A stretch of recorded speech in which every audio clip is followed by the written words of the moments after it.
السلام علیکم ورحمۃ اللہ تعالی وبرکاتہ۔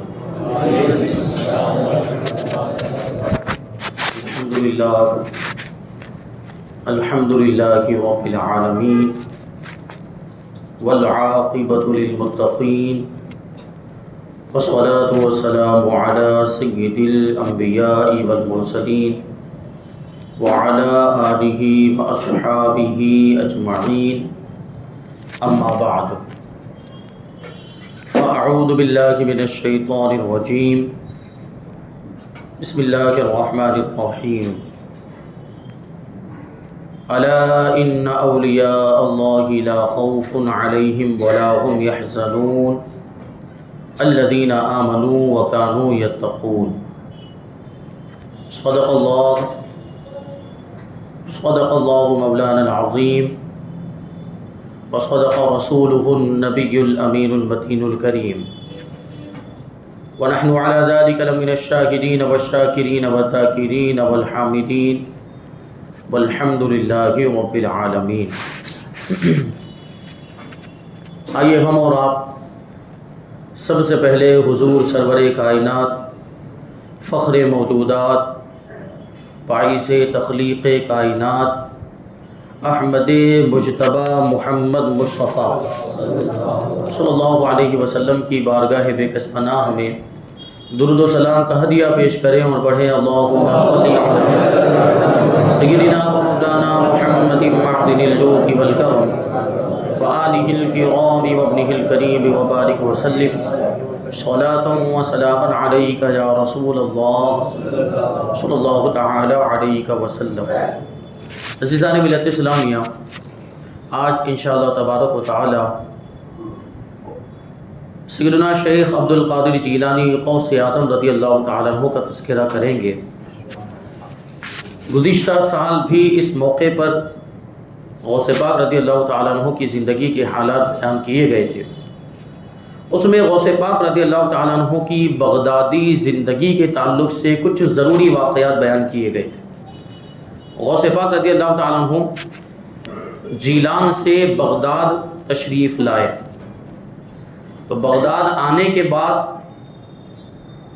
ابتدا میں اور شروعات میں کون سے واقعات پیش آئے اس کو پچھلے سال بیان کیا گیا تھا، اور یہ بات آپ کو معلوم ہی ہونی چاہیے کہ غوث پاک رضی اللہ تعالیٰ عنہ جیلان سے بغداد کیوں آئے تھے؟ علم حاصل کرنے کے لیے آئے تھے۔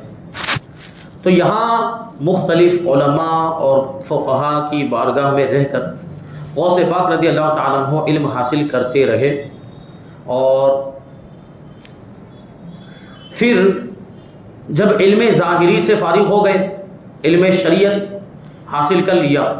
تو علم باطنی اور علم طریقت اور تصوف کی طرف آپ مائل ہوئے، اور ظاہر کو سنوارنے کے بعد اب باطن کو سنوارنے کی فکر آپ کے دامنگیر ہوئی، تو آپ سوچنے لگے کہ کس کی بارگاہ میں جانا چاہیے۔ غوث پاک رضی اللہ تعالیٰ عنہ اس وقت بغداد شریف میں ایک بہت بڑے بزرگ رہتے تھے جو صوفی باصفا اور ولی با کرامت تھے۔ ان کا نام ہے مسلم بن حماد دباس رحمۃ اللہ تعالیٰ علیہ، ان کی کنیت ابو الخیر۔ غوث پاک رضی اللہ تعالیٰ عنہ علم تصوف کا درس لینے کے لیے حضرت مسلم بن حماد رضی اللہ تعالیٰ عنہ کی بارگاہ میں حاضر ہوئے، اور یہ حضرت مسلم بن حماد کون ہے تھوڑی سی اس کی بھی وضاحت ہو جائے۔ یہ آپ کا وطن اصلی تو رحبہ ہے جو ابھی اس وقت ابو ظہبی میں پڑتا ہے،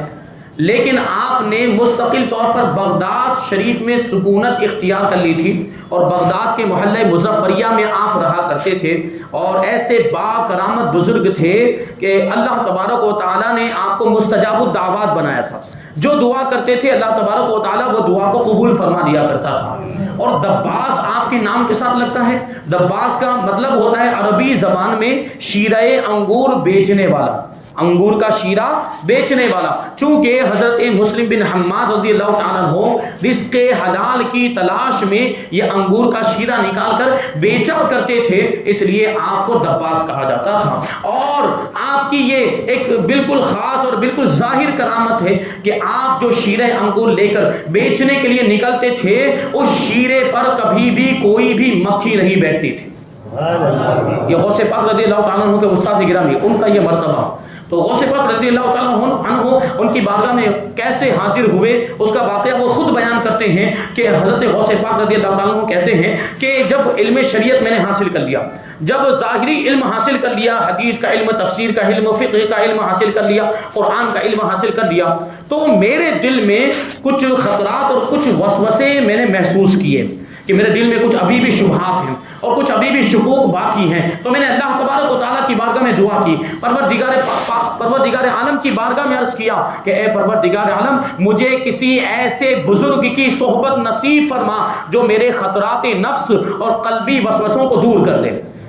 جن کی صحبت کی وجہ سے میرے یہ دل کے وسوسے اور یہ شکوک اور شبہات دور ہو جائیں. بہرحال آپ نے رات میں دعا کی اور فرماتے کہ دوسرے دن جب میں محلہ مظفریہ سے گزر رہا تھا، وہیں پر حضرت مسلم بن حماد رہتے تھے، تو محلہ مظفریہ سے جب میں گزر رہا تھا تو فرماتے ہیں غوث پاک کہ ایک باوقار بزرگ نے اپنا دروازہ کھولا، اپنے گھر کا دروازہ کھول کر میرا نام لے کر مجھے پکارا اور کہنے لگے کہ اے عبد القادر، کل رات کو تم نے اللہ کی بارگاہ میں کیا دعا کی تھی؟ تنہائی میں دعا کی تھی، لیکن حضرت مسلم کو پتا چل گیا. فرماتے ہیں عبد القادر کہ تم نے کل رات کو اللہ کی بارگاہ میں کیا دعا کی تھی؟ غوث پاک رضی اللہ تعالیٰ عنہ کہتے ہیں کہ ان بزرگ کی ہیبت کی وجہ سے اور ان کے دبدبے کی وجہ سے مجھے بالکل خیال ہی نہیں رہا، میرے تو ہوش اڑ گئے، میں مرعوب ہو گیا، میرا ذہن پراگندہ ہو گیا اور میں نے کیا دعا کی تھی اس وقت مجھے خیال ہی نہیں آیا، میں کچھ بول ہی نہیں پایا، میں خاموش کھڑا رہ گیا. تو میری خاموشی پر غضبناک ہو کر ان بزرگ نے اپنے گھر کا دروازہ اتنی زور سے بند کیا کہ اس دروازے کی دھول اور اس دروازے کی مٹی اور خاک میرے اوپر آ کر پڑ گئی. غوث پاک رضی اللہ تعالیٰ عنہ کہتے ہیں کہ پھر میں وہاں سے آگے بڑھ گیا، ابھی تھوڑی دور ہی گیا تھا کہ مجھے اپنی دعا کا خیال آ گیا کہ میں نے رات میں اللہ کی بارگاہ میں کیا دعا کی تھی. فوراً الٹے پاؤں میں لوٹا اور بزرگ کی بارگاہ میں حاضر ہو گیا اور ان کی بارگاہ میں حاضر ہونے کے بعد میں نے اپنے سارے وسوسے اور شبہات کو ان کے سامنے پیش کیا اور پھر انہوں نے میرے سارے وسوسوں کو اور شکوک اور شبہات کو سننے کے بعد مجھ پر ایسی تصرف والی نظر ڈالی کہ میرے سارے شکوک اور شبہات اور سارے وسوسے دور ہو گئے. غوث پاک فرماتے ہیں کہ پھر مجھے ان سے ایسی محبت ہو گئی، حضرت مسلم بن حماد دباس سے ایسی محبت ہو گئی کہ میں نے ایک عرصہ ان کی بارگاہ میں رہ کر گزار دیا، ان سے فیض حاصل کرتا رہا، علم طریقت اور علم تصوف کا درس حاصل کرتا رہا. یہ غوث پاک رضی اللہ تعالیٰ عنہ کے استاد گرامی جن سے غوث پاک رضی اللہ تعالیٰ عنہ نے تصوف اور روحانیت کا علم حاصل کیا. پھر غوث پاک رضی اللہ تعالیٰ عنہ ریاضت و مجاہدہ میں مشغول ہو گئے، عبادت میں مشغول ہو گئے. اور اس وقت کے واقعات میں نے پچھلے سال بیان کیے تھے کہ جب آپ ریاضت و مجاہدہ کرتے تو کیسی کیسی تکلیفوں کا آپ نے سامنا کیا تھا. جب تک آپ کی والدہ ماجدہ حیات تھی تو جیلان سے کچھ نہ کچھ بھیجتی رہتی تھی، کبھی درہم بھیج دیے، کبھی کوئی کھانے کی چیز بھیج دی. لیکن جب آپ کی والدہ ماجدہ کا انتقال ہو گیا تو اب تو کوئی پوچھنے والا نہیں تھا. کئی دن کے فاقے ہو جاتے تھے، کئی دن تک کچھ بھی کھانے کو میسر نہیں آتا تھا. تو غوث پاک رضی اللہ تعالیٰ عنہ خود فرماتے ہیں کہ کبھی تو یہ جنگل کے گھاس پھوس اور پتوں پر گزر بسر ہوتا تھا، اور کبھی تو روایتوں میں یہاں تک آیا کہ کبھی تو کئی مہینے تک صرف پانی پر گزار دیا کرتے تھے اور کھانے کو کچھ بھی نہیں ملتا تھا. یہ ریاضت و مجاہدہ اور یہ تکلیفیں اور مشقتیں غوث پاک رضی اللہ تعالیٰ عنہ نے اللہ کی راہ میں برداشت کی، اور پھر جیسی تکلیف ہوتی ویسا مرتبہ ہوتا ہے تو اللہ تبارک و تعالیٰ نے آپ کو پھر مرتبہ بھی ویسا عطا فرمائے، آپ کو ایسا مقام بھی عطا فرمائے. غوث پاک رضی اللہ تعالیٰ عنہ علم حاصل کر چکے، پھر پیر و مرشد کی بارگاہ میں حاضر ہوئے خواجہ ابو سعید مخرمی، اور بعض کتابوں کے اندر مخزومی بھی لکھا ہوا ہے، اس لیے پچھلے بیان میں آپ سنیں گے تو مخزومی بار بار ذکر کیا گیا، کسی کتاب کے اندر مخزومی لکھ دیا ہے. خواجہ ابو سعید مخرمی کی بارگاہ میں حاضر ہوئے، ان کے مرید بنے، اور وہ پورا واقعہ میں نے پچھلے سال بیان کیا تھا. تو خواجہ ابو سعید مخرمی رحمۃ اللہ تعالیٰ نے آپ کے پیر و مرشد آپ کو ایسی والہانہ محبت اور ایسا لگاؤ ہو گیا تھا غوث پاک رضی اللہ تعالیٰ عنہ سے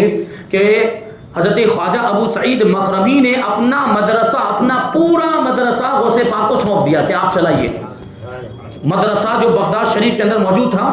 وہ پورا مدرسہ غوث پاک کو حوالے کر دیا. دیکھیے غوث پاک رضی اللہ تعالیٰ عنہ عالم شریعت بھی ہیں اور عالم طریقت بھی ہیں،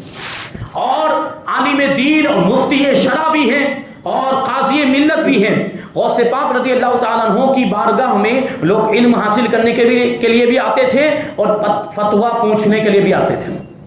آپ اس وقت بغداد شریف کے سب سے بڑے مفتی تھے۔ بہرحال جب آپ نے مدرسہ سنبھال لیا اور آپ پڑھانے لگ گئے تو آپ کا اتنا شہرہ ہوا کہ کثیر تعداد میں طالبان علوم نبویہ آپ کی بارگاہ میں حاصل ہونے لگے اور تعداد بڑھتی گئی، تعداد اتنی زیادہ ہو گئی کہ اب جو مدرسے کی عمارت تھی، جو بلڈنگ تھی، وہ تنگ ہو گئی، وہ جگہ کم پڑنے لگ گئی۔ تو غوث پاک رضی اللہ تعالیٰ عنہ نے بغداد والوں کی توجہ اس طرف کی اور بغداد والوں کو اس طرف توجہ دلائی کہ مدرسے کو اثر نو تعمیر کرنے کی ضرورت ہے، عمارت کو وسیع کرنے کی ضرورت ہے، بڑی عمارت بنانے کی ضرورت ہے۔ چنانچہ بغداد کے جو امیر لوگ تھے اور جو مالدار لوگ تھے، انہوں نے اپنی دولت کے ذریعے سے اور غریب اور فقیر لوگوں نے اپنی محنت سے ایک بلند و بالا، ایک عالی شان مدرسے کی عمارت تعمیر کر دی اور یہ عمارت غوث پاک رضی اللہ تعالیٰ عنہ کی طرف منسوب کر دی گئی۔ پہلے اس کا کچھ اور نام تھا لیکن اب اس کو مدرسہ قادریہ کہا جانے لگ گیا، اس کو جامعہ قادریہ کہا جانے لگ گیا۔ اب صرف بغداد اور عراق سے ہی لوگ آپ کی بارگاہ میں علم حاصل کرنے کے لیے نہیں آتے تھے، بلکہ دنیا کے مختلف ممالک سے لوگ آپ کی بارگاہ میں حاضر ہوتے تھے اور علم دین حاصل کرتے تھے، شریعت کا علم حاصل کرتے اور یہاں سے فارغ التحصیل ہونے کے بعد پوری دنیا میں پھیل جاتے تھے اور دین متین کی خدمت کا فریضہ انجام دیتے، امر بالمعروف اور نہی عن المنکر کا فریضہ انجام دیتے تھے۔ ہزاروں کی تعداد میں لوگ یہاں سے تیار ہوئے اور یہاں سے مبلغ بن کر وہ پوری دنیا میں پھیل گئے اور انہوں نے دین کی خدمت کا فریضہ انجام دیا۔ یہ غوث پاک رضی اللہ تعالیٰ عنہ کی درسگاہ، یہ غوث پاک رضی اللہ تعالیٰ عنہ کا مدرسہ، غوث پاک رضی اللہ تعالیٰ عنہ باقاعدہ پڑھایا بھی کرتے تھے، لوگوں کو تعلیم بھی دیا کرتے تھے۔ لیکن ظاہر سی بات ہے مدرسے کے اندر مخصوص لوگ ہی تعلیم حاصل کرنے کے لیے آتے ہیں۔ جیسے آج بھی ہم اور آپ دیکھیں تو دارالعلوم کے اندر سارے لوگ تو پڑھنے کے لیے نہیں چلے جاتے، ہر کوئی حافظ نہیں بن جاتا، ہر کوئی عالم نہیں بن جاتا، کچھ گنے چنے لوگ ہوتے ہیں جو دارالعلوم کا رخ کرتے ہیں۔ تو آپ کے مدرسے میں گنے چنے لوگ آتے تھے، تو عوام کا کیا؟ تو غوث پاک رضی اللہ عنہ عوام کا بھی خیال رکھتے تھے اور عوام میں بھی وعظ کی محفلیں منعقد کرتے تھے اور درس و بیان آپ کیا کرتے تھے۔ پہلے آپ شروع میں وعظ نہیں کرتے تھے، جب آپ بغداد شریف میں تشریف لائے تھے تو وعظ نہیں کرتے تھے، بیان نہیں کرتے تھے۔ ایک رات کو حضور پاک صلی اللہ علیہ وسلم خواب میں تشریف لائے اور تشریف لانے کے بعد ارشاد فرمایا کہ اے میرے پیارے فرزند، تم وعظ کیوں نہیں کہتے؟ تم لوگوں کو نصیحت کیوں نہیں کرتے؟ تم بیان کیوں نہیں کرتے؟ غوث پاک رضی اللہ تعالیٰ عنہ نے حضور پاک صلی اللہ علیہ وسلم کی بارگاہ میں عرض کیا، یا رسول اللہ صلی اللہ تعالیٰ علیہ وسلم، میں ایک عجمی شخص ہوں، عجم کا رہنے والا ہوں اور یہ عراق کے بڑے بڑے فصیح و بلیغ لوگ، یہ زبان دان لوگ، یہ زبان کے ماہرین، عربی زبان کے ماہرین، ان کے سامنے بھلا میں عربی میں کیسے وعظ کر سکتا ہوں؟ میرے اندر ہمت نہیں ہے کہ یہ فصحائے عراق کے سامنے میں وعظ کہہ سکوں اور میں بیان کر سکوں۔ حضور پاک صلی اللہ علیہ وسلم نے یہ جب سنا تو وہ غوث پاک سے ارشاد فرمایا، بیٹا منہ کھولو۔ غوث پاک نے منہ کھولا، حضور پاک صلی اللہ علیہ وسلم نے 7 مرتبہ غوث پاک کے منہ میں اپنا لعاب دہن عطا فرمایا، اپنا لعاب دہن، تھوک مبارک عطا فرمایا۔ اب ظاہر سی بات ہے وہ تھوک تو اپنا اثر دکھانے والا تھا اور پھر غوث پاک رضی اللہ تعالیٰ عنہ فرماتے کہ کچھ دن کے بعد حضرت مولا کائنات علی مرتضی شیر خدا رضی اللہ تعالیٰ عنہ خواب میں تشریف لائے اور آپ نے 6 مرتبہ لعاب دہن عطا فرمایا۔ حضور نے کتنی مرتبہ عطا فرمایا؟ 7 مرتبہ، اور مولا کائنات نے 6 مرتبہ عطا فرمایا۔ تو غوث پاک رضی اللہ تعالیٰ عنہ نے مولا کائنات کی بارگاہ میں عرض کیا کہ حضور آپ نے 7 مرتبہ لعاب دہن کیوں نہیں عطا فرمایا اور 6 ہی مرتبہ کیوں عطا فرمایا؟ تو مولا کائنات نے ارشاد فرمایا، دیکھیں خواب کی بات ہے اور اس سے پہلے خواب میں کون آ کر گیا ہے یہ مولا کائنات کو پتا ہے۔ ارشاد فرماتے ہیں کہ چونکہ حضور پاک صلی اللہ علیہ وسلم نے 7 مرتبہ لعاب دہن عطا فرمایا، اس لیے میں نے 6 مرتبہ عطا فرمایا ہے تاکہ حضور سے برابری کا شبہ نہ ہونے پائے، تاکہ حضور سے برابری کا شک بھی نہ ہونے پائے۔ اور پھر اس کا نتیجہ کیا ہوا؟ حضور نے بھی لعاب دہن عطا فرما دیا، مولا علی نے بھی لعاب دہن عطا فرما دیا۔ اب غوث پاک رضی اللہ تعالیٰ عنہ کی مجلس وعظ کی یہ شان ہوتی تھی کہ ایک ایک وقت میں 70 ہزار لوگ غوث پاک کی مجلس میں آپ کا وعظ سننے کے لیے حاضر ہوا کرتے تھے، اور جب یہ مجلس اختتام پذیر ہوتی تھی تو کئی لوگوں کے جنازے خوف خدا کی وجہ سے اس مجلس سے اٹھا کرتے تھے، اور کئی فساق اور فجار ہزاروں کی تعداد میں ہر مجلس میں اپنے گناہوں سے توبہ کرتے تھے، اور کہیں کتنے ایسے یہود و نصارہ ہوتے اور دوسرے کفار ہوتے جو اپنے باطل مذہب سے توبہ کر کے دامن اسلام سے وابستہ ہو جایا کرتے تھے۔ یہ غوث پاک کی محفل اور یہ غوث پاک کی مجلس کے 70 ہزار کا مجمع، اور تو کریں اس 70,000 کی تعداد میں لوگ اگر ایک جگہ پر بیٹھے ہوں تو یہ مجمع کتنے علاقے کو، کتنے ایریے کو گھیرے گا، سوچیں آپ کتنے رقبے کے اندر یہ مجمع اور یہ مجلس پھیلی ہوتی ہوگی۔ اس زمانے میں کوئی لاؤڈ اسپیکر نہیں تھا، یہ مائک نہیں تھا، اور اس زمانے میں یہ ٹیکنالوجی نہیں تھی، لیکن غوث پاک رضی اللہ تعالیٰ عنہ کی کرامت 70,000 کا مجمع ہوتا، لیکن آپ کی آواز کو جس طرح پہلی صف میں بیٹھنے والا سنا کرتا تھا، بالکل اسی انداز میں آخری صف میں بیٹھنے والا بھی آپ کی مبارک آواز کو سن لیا کرتا تھا۔ یہ آپ کی آواز کی کرامت تھی۔ غوث پاک رضی اللہ تعالیٰ عنہ کی آواز پورے مجمع والے،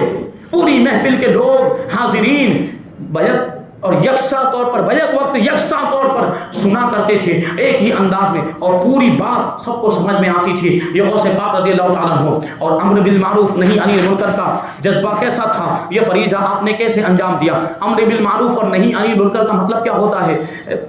بھلائی کا حکم دینا اور برائی سے روکنا، یہ اللہ والوں کا شیوا ہوا کرتا ہے۔ اور اس چیز میں اگر کوئی چیز آڑے بنتی تھی، غوث پاک رضی اللہ تعالیٰ عنہ کسی کی پرواہ نہیں کرتے تھے۔ حق بات بولنے میں آپ خلیفہ وقت کو بھی خاطر میں نہیں لاتے تھے، خلیفہ وقت بھی سامنے کیوں نہ ہو، غوث پاک رضی اللہ تعالیٰ عنہ ڈرتے نہیں تھے، گھبراتے نہیں تھے۔ اسی لیے تو کسی شاعر نے کہا تھا کہ حق گوئی اور بے باکی یہ اللہ کے مردوں کا شیوا ہوتا ہے، خدا کے شیروں کو روباہی نہیں آتی، وہ شعر بھول گیا، خدا کے شیروں کو بزدلی نہیں آتی۔ حق گوئی اور آئینے جواں مردہ، حق گوئی و بے باکی، وہ شعر آئینے جواں مردہ حق گوئی و بے باکی، یعنی جو بہادر لوگ ہوتے ہیں وہ حق بولا کرتے ہیں، وہ کسی سے ڈرتے نہیں ہیں۔ آئینے جواں مردہ حق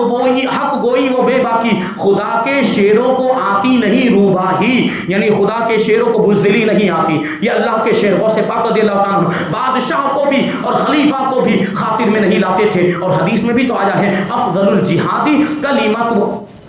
کلمت الحق عند السلطان جائز، کہ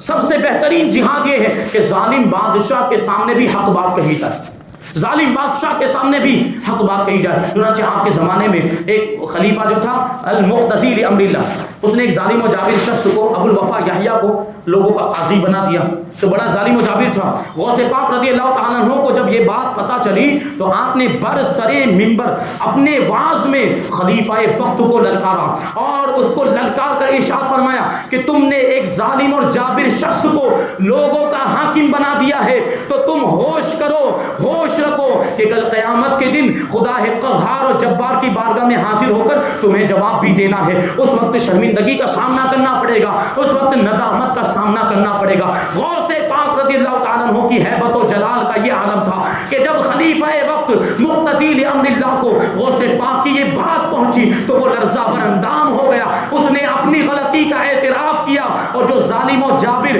ابو الوفا یحییٰ کو اس نے لوگوں کا قاضی بنایا تھا، اس کو فوراً عہدہ قضا سے اس نے معزول کر دیا۔ یہ غوث پاک کی ہیبت اور غوث پاک کا جلال، آپ کا روب و دبدبہ۔ شیخ ابو الحسن بغدادی رضی اللہ تعالیٰ عنہ فرماتے ہیں کہ غوث پاک رضی اللہ تعالیٰ عنہ بڑی ہیبت والی شخصیت کے مالک تھے، بڑا آپ کی شخصیت کے اندر روب اور دبدبہ تھا، اور جب کسی کو نظر کر کے دیکھ لیتے تھے، کسی پر آپ کی نظر پڑ جاتی تھی، کسی پر آپ نظر ڈال دیتے تھے تو وہ سہم جاتا تھا، اور بسا اوقات وہ لرزہ بر اندام ہو جاتا تھا، کانپنے لگ جاتا تھا۔ ایک مرتبہ ایسا ہوا کہ غوث پاک رضی اللہ تعالیٰ عنہ بغداد کی جامع مسجد میں تشریف فرما ہے، غوث پاک رضی اللہ تعالیٰ عنہ کو چھینک آئی، تو چھینک آنے کی وجہ سے غوث پاک رضی اللہ تعالیٰ عنہ نے الحمدللہ کہا۔ غوث پاک کے جواب میں جتنے بھی لوگ مسجد کے اندر حاضر تھے تمام حاضرین نے یرحمک اللہ کہا، اور اتنی زیادہ تعداد میں لوگ مسجد کے اندر موجود تھے کہ ان کے یرحم اللہ کہنے کی وجہ سے، اس کی آواز کی وجہ سے پوری مسجد گونج اٹھی اور اس کی آواز باہر تک بھی پہنچی۔ تو اس زمانے میں جو خلیفہ تھا مستنجد باللہ، اس نے یہ آواز سنی تو اپنے کارندوں سے اور سپاہیوں سے پوچھنے لگا کہ یہ آواز کیسی ہے، یہ آواز کہاں سے آ رہی ہے؟ تو لوگوں نے خلیفہ کو بتایا فرمایا کہ عبد القادر جیلانی کو مسجد میں چھینک آئی، انہوں نے الحمدللہ کہا، ان کے جواب میں حاضرین مجلس نے یرحمک اللہ کہا ہے، یہ اسی کی آواز ہے۔ تو آپ کی ہیبت کی وجہ سے خلیفہ بھی لرزہ بر اندام ہو گیا تھا۔ یہ غوث پاک رضی اللہ تعالیٰ عنہ کی شان، یہ آپ کا مقام و مرتبہ۔ ایک وقت وہ آیا کہ غوث پاک رضی اللہ تعالیٰ عنہ نے منبر پر تشریف فرما ہو کر یہ جملہ ارشاد فرمایا، بڑا ہی مشہور جملہ آپ سنتے رہتے ہیں۔ غوث پاک رضی اللہ تعالیٰ عنہ نے ارشاد فرمایا، قدمی ھذہ علی رقبۃ کل ولی اللہ، کہ میرا یہ قدم تمام اولیاء کرام کی گردنوں پر ہے۔ اس وقت مجلس کے اندر 313 اولیاء کرام موجود تھے، سب نے اپنی گردنوں کو جھکا لیا اور سب نے کہا وعلی الراس وعلی العین، کہ صرف ہماری گردنوں پر نہیں بلکہ ہماری آنکھوں پر بھی اور ہمارے سروں پر بھی آپ کا قدم مبارک ہے۔ اور اولیاء کرام نے اپنے کشف اور اپنی کرامت کے ذریعے یہ بات ملاحظہ کر لی کہ اس وقت روئے زمین پر جتنے بھی اولیاء کرام موجود تھے سب نے اپنی گردنوں کو جھکا دیا اور سب نے یہ بات عرض کی کہ ہماری گردنوں پر بھی آپ کا قدم مبارک ہے۔ اس وقت غوث پاک رضی اللہ تعالیٰ عنہ کے قلب مبارک پر تجلیات ربانی کا نزول ہو رہا تھا اور حضور پاک صلی اللہ علیہ وسلم کا عطا کیا ہوا جوڑا اور خلعت کرامت یہ اولیاء کرام کے جھرمٹ میں اور اولیاء کرام کے ازدحام میں فرشتے غوث پاک کو پہنا رہے تھے۔ حضرت شیخ مکارم رحمۃ اللہ تعالیٰ علیہ بیان کرتے ہیں کہ اولیاء کرام نے مشاہدہ کیا کہ قطبیت کا جھنڈا لا کر غوث پاک رضی اللہ تعالیٰ عنہ کے سامنے گاڑ دیا گیا اور غوثیت کا تاج آپ کے سر پر پہنا دیا گیا۔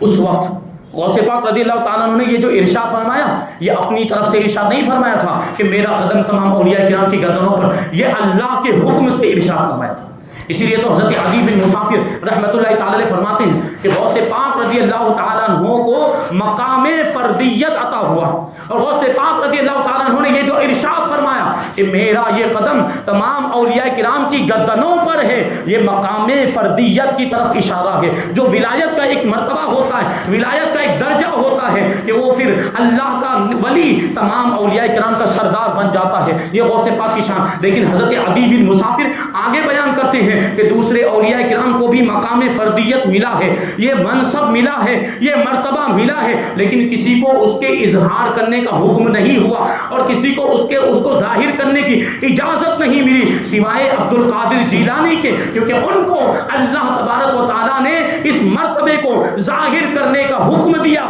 اسی لیے غوث پاک نے برسر منبر یہ ارشاد فرمایا، قدمی ھذہ علی رقبۃ کل ولی اللہ۔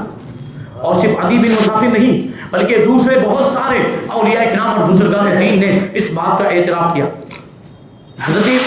ابو بکر بن حوارہ رضی اللہ تعالیٰ عنہ بڑے پائے کے بزرگ، اور آپ کی شان یہ ہے کہ آپ کو خواب میں امیر المؤمنین حضرت ابو بکر صدیق رضی اللہ تعالیٰ عنہ نے اپنا خرقہ عطا فرمایا، اور جب آپ بیدار ہوئے تو حضرت ابو بکر صدیق رضی اللہ تعالیٰ عنہ کا عطا کیا ہوا خرقہ آپ کے پاس موجود تھا۔ حضرت ابو بکر بن حوارہ بیان کرتے ہیں کہ جو میری قبر پر 40 بدھ تک آئے گا اور 40 بدھ تک میری قبر کی زیارت کرے گا وہ جہنم سے آزاد ہوگا،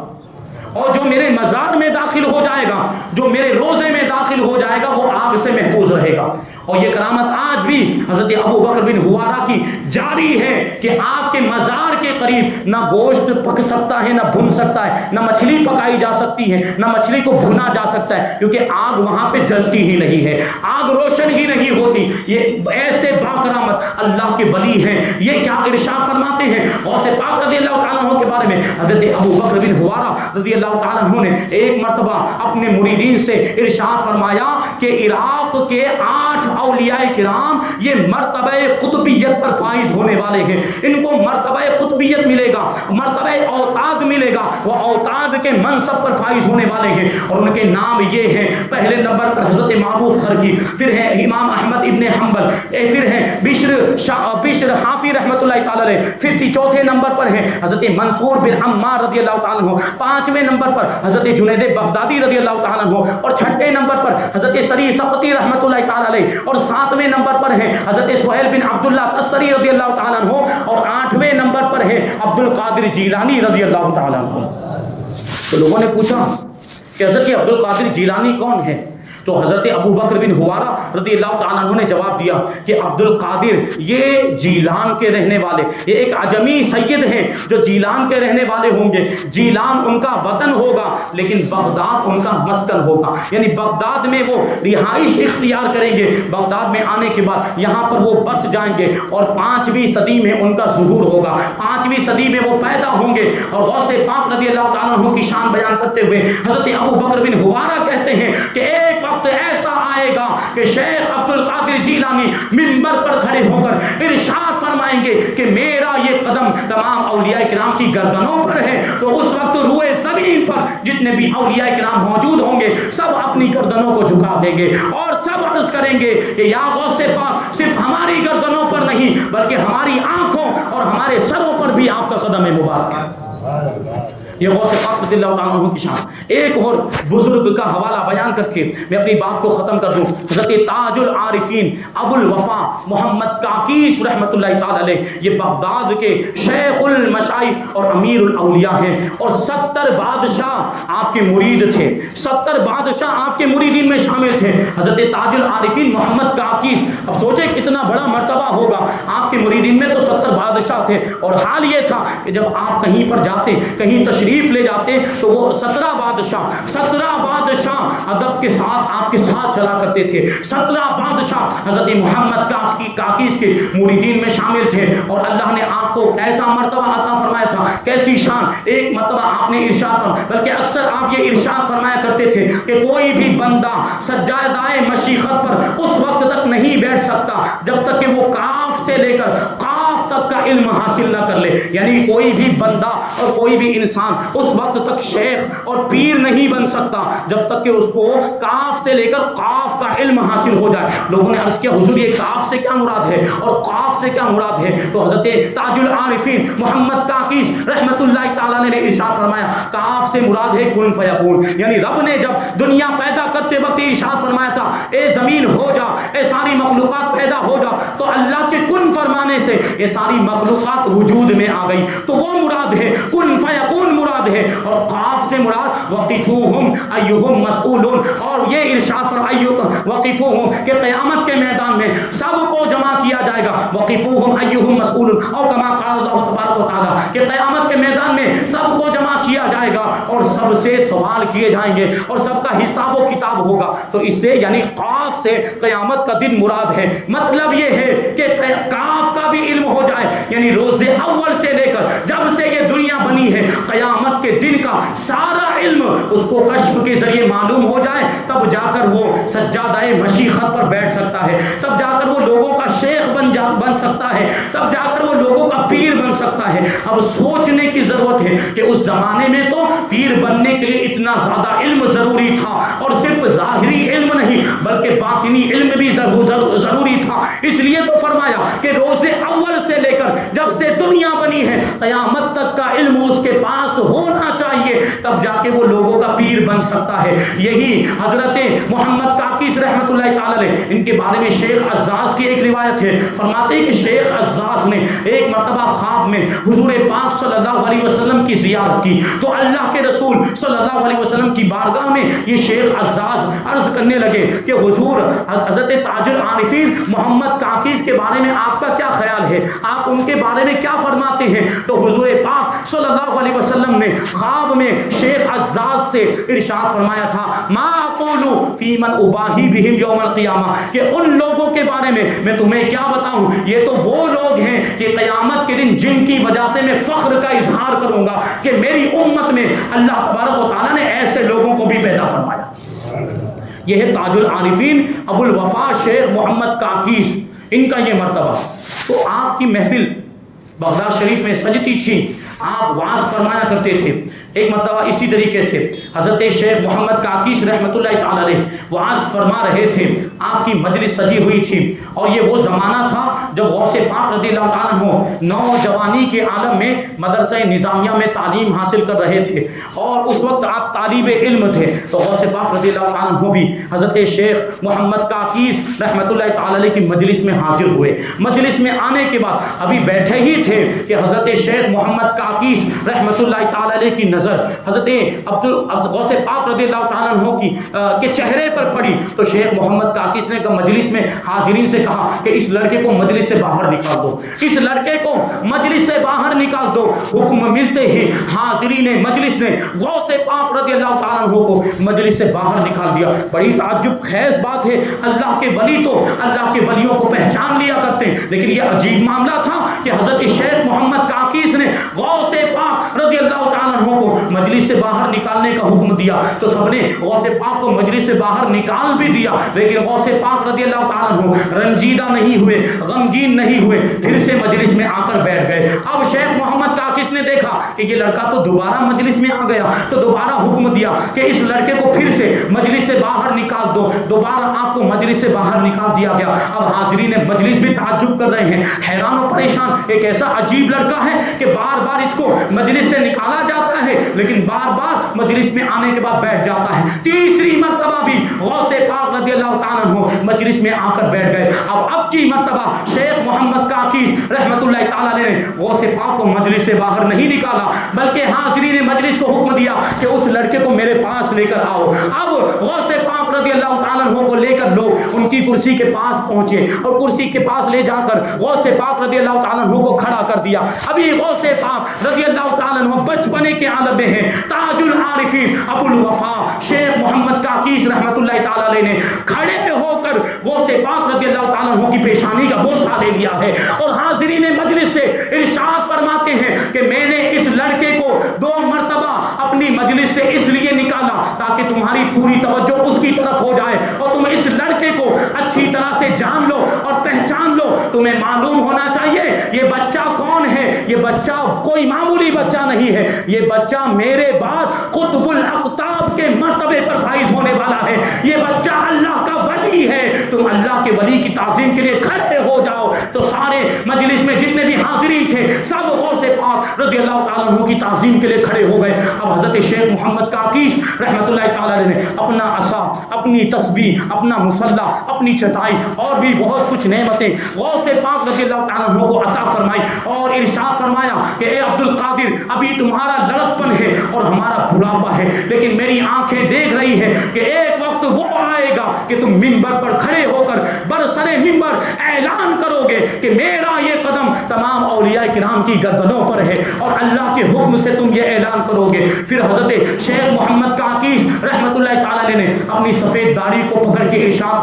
فرمایا کہ جب تمہارا وہ وقت آئے تو میری اس سفید داڑھی کو نہ بھولنا، میری اس سفید داڑھی کو یاد رکھنا۔ اور بعض روایتوں میں یہاں تک آیا کہ تاج العارفین ابو الوفا شیخ محمد کاکیس رحمۃ اللہ تعالیٰ نے آگے یہ بھی جملہ ارشاد فرمایا کل دیک یسیح ویسقط الا دیکک فانہ یسیح الی یوم القیامت، کہ سب کے مرغ بولتے ہیں لیکن ایک وقت آتا ہے کہ ان کے مرغ خاموش ہو جاتے ہیں، لیکن تمہارا مرغ ایسا ہے جو قیامت تک بولتا رہے گا، تمہارا طوطی بولتا رہے گا۔ اور اس کا مطلب یہ ہے کہ آپ کا سلسلہ اور آپ کا چرچا قیامت تک جاری ہی رہے گا۔ اسی کو تو اعلیٰ حضرت رضی اللہ تعالیٰ عنہ نے یوں بیان کیا ہے کہ مرغ سب بولتے ہیں، بول کے چپ رہتے ہیں، یعنی تمام اولیاء کرام اور بڑے مرتبوں والوں کے مرغ بولتے ہیں لیکن بول کے چپ رہتے ہیں، یعنی ایک وقت ایسا آتا ہے کہ بول کے چپ ہو جاتے ہیں، لیکن آگے فرماتے ہیں مرغ سب بولتے ہیں لیکن بول کے چپ رہتے ہیں،